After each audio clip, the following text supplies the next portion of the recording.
Right, welcome inside the Autosleeper. As I say, it's a Pollensa model. This is so we get a two side seats here, and we've got a bench settee this side. That's the only layout that you can have. You can have separate beds and things like that, but the actual layout itself is here. On this side here, there's a table which is actually stored behind the driver's seat at the moment. I'm not going to put it up at the moment because we want a bit of space to walk around and show you the thing, but it's quite easily put up, and you'll probably see me take it down in when I showed you how to put the beds up. So again, you can relax. We've got blackout blinds. They do go all the way up to the top, and drop that down that side. We've then got Flyscreens. So there's a little tiny catch there and there, and if you put your finger on the top of there, you can drop it up. Other than that, that's the easiest way to get them down, is to actually put that up and then squeeze it together and bring the fly screen down. A bit of a strange way, but hey, I didn't make them, so but they are quite easy to do anyway. So fly screens. Curtains. The curtains are here. We've never really used them, to be quite honest with you, because the blackout blind at night, when that's up, it literally is a blackout blind. So nobody can see in and nobody can see out. So up along the sides, we've got a couple of spotlights on this side. There's also a couple of spotlights that side, if you want to get some mood going in night times. And we've got a nice rug on the floor because it does get a little bit difficult when you're in and out. I'm 6'1", and as you can see, I've still got a little bit of clearance on the roof, so great. If you can swap with me now, Jane, I'm going to demonstrate the bed at the top. Okay, so this is the front of the cab. She's a 4-sleeper, so we make a big 2 singles or a big double there, and up the top there's room for 2 kids. I would have said up to about 8 years old, 9 years old possibly tops, but let me show you how it works. There's a couple of brass catches either side, okay, and then we pull it out and down. There's curtains either side, just tuck them up out the way, and then that goes there. And if you just pop the camera over the top, I won't do it at the moment, but there's some mattresses there that actually lay out, and it makes a nice space for a couple of kids. You'd probably get 1 adult up there, and there's a ladder there as well. This is a sun awning, and again, all the blinds come with either fly screens or blackout. Sometimes, if it's a bit windy, this one actually flicks open a bit, but I may have actually fixed that. We'll see. So anyway, that goes up, curtains back down, and it just stows away with the 2 brass clips. So it saves banging your head if you pop it up during the day. We've got a dual seat here, which is for, do you want to come back round again, because I'm going to move that way I think. Okay, we've got a dual seat here that is actually seat belted, so for the 4 of you, when you're in, we take these seat belts out like that. Okay, and we hook that on there.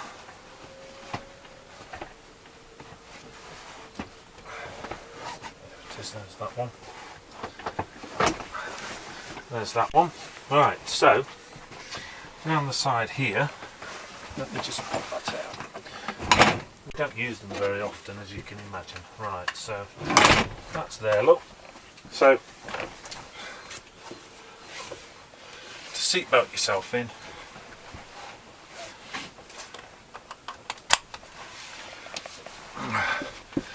Are we there yet? Are we there yet? That's basically what my kids say. So this is the twin seat, so you kept together from the cab. You can keep an eye on kids and whatever else. Again, we don't recommend having the table up, unfortunately, while you're going along, because if you do have an accident, it's not super securely fastened, so it could come adrift and maybe hit the driver or whatever. So this is a recommended travelling position. Okay, and when you're not travelling around, if you're on site or anything else like that, pop the seat belts, tuck them back in behind it, out the way. We find that that's nice and easy. Right, this is a control panel. I'll do the control panel in more detail, but we've got 240 volt heating. So in other words, when you're on your hookup, if it's a cold night, you can either have it like a normal, it's like almost like an electric fire, so 500 watt, 1000, 2000, and basically just on and off. Simple, really. This is the gas hot water. I showed you the outlet on the outside. Again, if we set it to 60 degrees, can turn that on now. You can hear it ticking and ticking and ticking.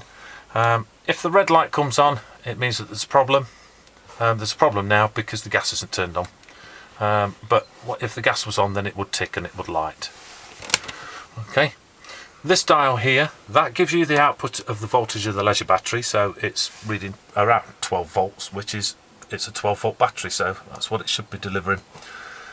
We press the grey button and the little lever flicks over, look, into the green, and that tells us how much water is in the tank. It's not the most accurate device ever, but you know, it gives you an idea. And this is the master switch for the whole 12 volt system, so off or on. These are various switches for the lighting, the water pump, the fridge, and various other things, which normally you don't need to isolate those, apart from maybe just the water pump, just in case it goes on while you're on the way. When you put your key in to start the vehicle, it kills the 12 volt system anyway. Right, so overhead lockers. Look at these, loads of space. They're on a push button. That's it. They're on a push button. That will not come open now while you're travelling. So you push it there, lift it up, and away you go. And there is ample storage there. Down the bottom here, there is also ample storage here, look, in there. And for this one, whoops, I'll just pop that down there. Again, there's ample storage in here. That's part of the blown hot heating system as well. So lots and lots of space as well. Okay.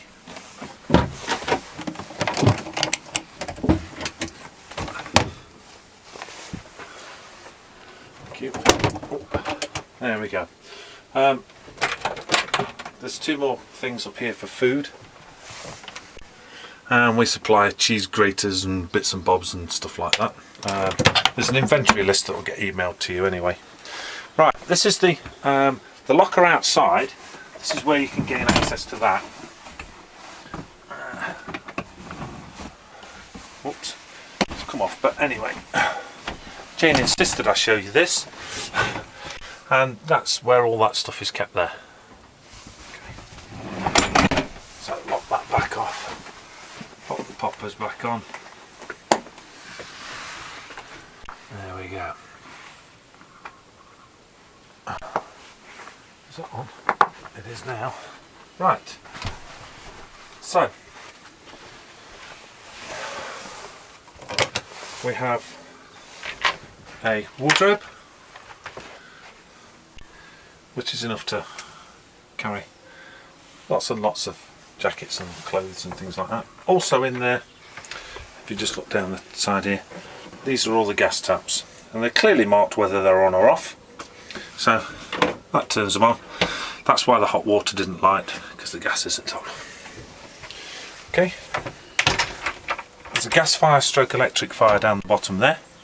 Again, I'll show in separate videos how to light that. This is the loo. Come shower room, come wash room, They're not the biggest thing in the world.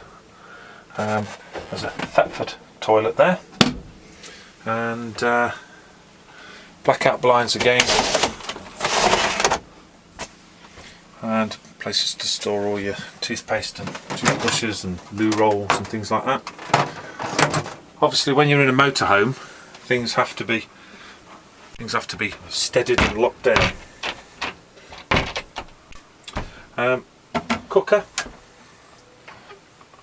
This is a 4-ring cooker with electric start, as it were. Grill and grill pen.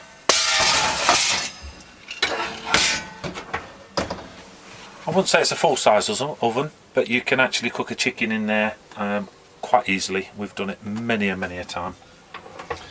And storage for pots and pans underneath. Under sink storage there for various bits and bobs, and we've got a 3-way fridge there.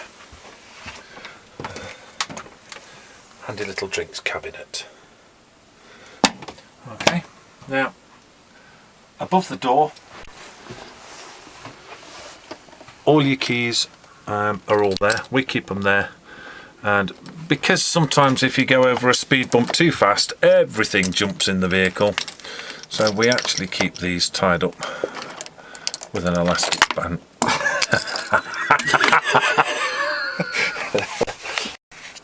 Okay, we actually keep an elastic band over the keys, because when you go over a speed bump, it tends to knock all the keys off. So, like that sort of thing. We've got a fire angel, which is the approved fire warning device. We've also got a fire blanket there, and if we pop round that side, we've got a carbon monoxide detector just in case there's any problems there. So 240 volt socket there, and a 12 volt socket if you've got a telly or anything. We don't supply a telly because I would imagine really that most people want to go in a motorhome because they want to do some travelling rather than watching telly. But hey, the choice is yours. Various lights throughout. Again, they're all working on the 12 volt system. You just click on and click off. And if you decide to kill the 12 volt system, if you look at the light, gone, back on. That's it. Roof vents. The roof vents, right. There's only the one roof vent in this one, apart from the one at the other end. It's got a little slider there, which gives you a chance to black out. I'll tell you what, let's do a blackout. To give you an idea, this is during the day, of course.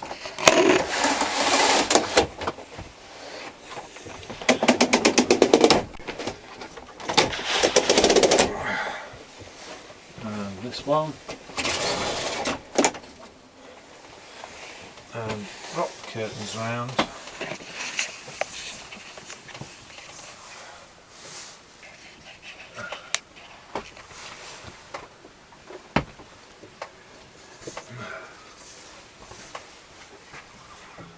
So there you go.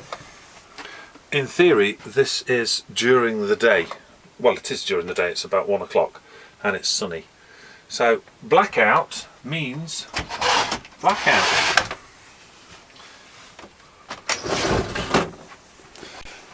And that about ends the tour. Yes.